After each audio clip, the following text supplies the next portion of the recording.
Another vintage TV antenna from my collection. This is a Channel Master Canaveral model. It's got the interesting ultra high frequency antenna in the middle, and then your typical very high frequency telescoping rabbit ear type. And I've sold a number of my TV antennas, and I was just thinking about putting up some more. This one has been up for a few months and it sold for $100. This is another Pile Ray. It's a Pyrex ripoff. Well, ripoff is kind of strong language there. It's vintage and it's made in Mexico. You can see it there. It has a brown cornflower pattern on it. This is a 6-inch dish, and it sold for $8. Now, this is a Disney themed flannel sheet. It's just a twin flat sheet, just a single, and but it's got Mickey and Goofy, other Disney characters on here. I have had this since 2015 for sale for 20 bucks, and I think I relisted it. You know, I ended it and put it back up in 2020, and I finally sold full price, 20 bucks.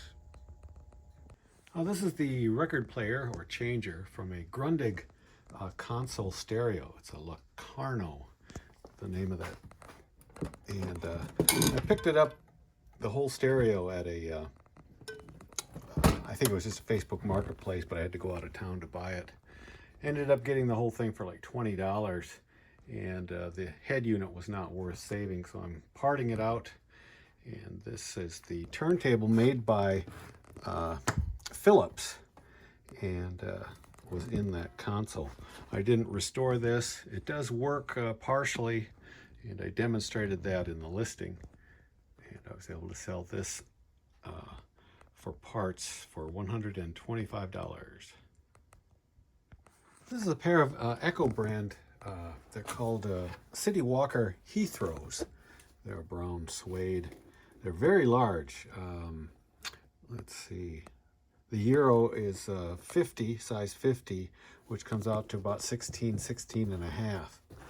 I often will pick up large pairs of, large sizes, because that's, people often shop on the internet for large size shoes, but these took years and years to sell. Probably 3 years, and I sold them for $25. I've owned this double gooseneck lamp for close to 10 years, but I just put it up for sale within the last month. It's got a nice sort of a woven pattern fiberglass shade, shiny brass base, and these can bring some good money depending on their condition. I do have another one that I'm keeping, but this one I was able to sell for $160. This is a pair of Crosby, Stills and Nash 8-tracks.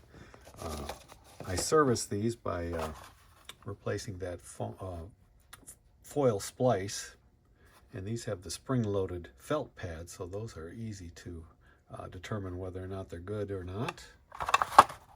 And I was able to sell this pair for $22. This is kind of an odd combination. Somebody bought these separately, or combined them actually. This is a Panasonic radio that was kind of sitting around for a while. It's got some scratches on this little trim piece, and I don't know why that delayed me, but I finally cleaned it up and got everything working just fine on it. And let's see, that sold for $50. And then this is a chrome gooseneck fluorescent disc lamp.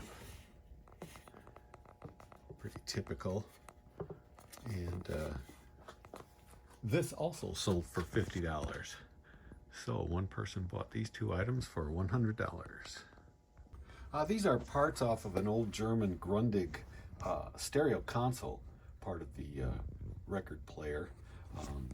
This would be the 45 RPM adapter holder. This is a puck style 45 RPM adapter. for just playing single 45s at a time. And then this is a single play spindle for the record player. And it was a lot of hassle, probably not worth my time. I had this piece along with the actual 45 adapter for sale separately, but through many conversations, I was able to sell these 3 parts for $23. Another lot of used cassette tapes. These are Sony 90-minute tapes. I guess this is a 60. And no writing on the J cards or the cassettes themselves. And these sold for $20. This is the rear wing spoiler for a Dodge Intrepid, about 2001. Still new in the box. I picked this up at our local online auction pretty cheaply. And I put it up for sale for $150 because shipping is obviously very expensive on something this long.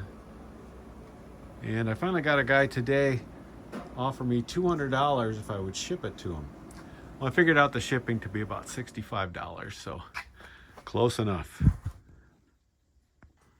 It's crazy how many of these old cassette tapes I have. Another lot of 10 TDKs from the 70s sold. These have all been recorded on. And I got $22 for this lot of 10. Another part from a console that I dismantled. This is the hold-up rod or hinge for holding the lid of a stereo console up over the record player.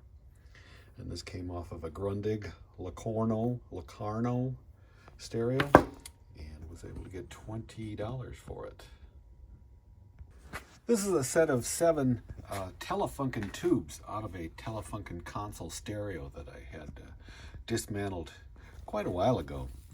And it was working, so all the tubes are working, although I wish I had a tester. I think that's the way to sell tubes, is if you have a tester and can give some of the readings. But still, I was able to get $150 for these 7 Telefunken tubes. I got busy, started packing before I showed this on the video. This is a early 60s Blaupunk Riviera tube radio that I've owned probably since the turn of the century. And I haven't sold a radio this big for quite some time, so I'm kind of concerned that I get it packed up properly. But I actually took a best offer of $650 for this. This is a framed photo of Omemee, North Dakota, Main Street in 1910. And I have a connection to Omemee, North Dakota. It is now a ghost town, but it was the when my parents would take us to our grandparents way up by the Canadian border in North Dakota. They lived in Omemee, North Dakota. And there wasn't even this much there when I used to visit in the 60s and 70s. And now you could barely find the town sidewalks still in the ground. But I was able to sell this on a best offer of $45. This is a deck of cards, pretty old, kind of beat up too, as a matter of fact, but I thought they might have some interest, being they were a souvenir of the Sequoia and Kings Canyon National Parks out in California. And I was actually able to get $12 for this deck of cards. I've had it up for sale probably 3 or 4 years though.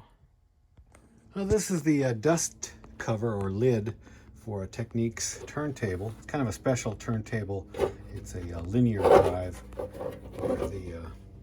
This is very unique to this particular model. And I was able to get $20 for this part.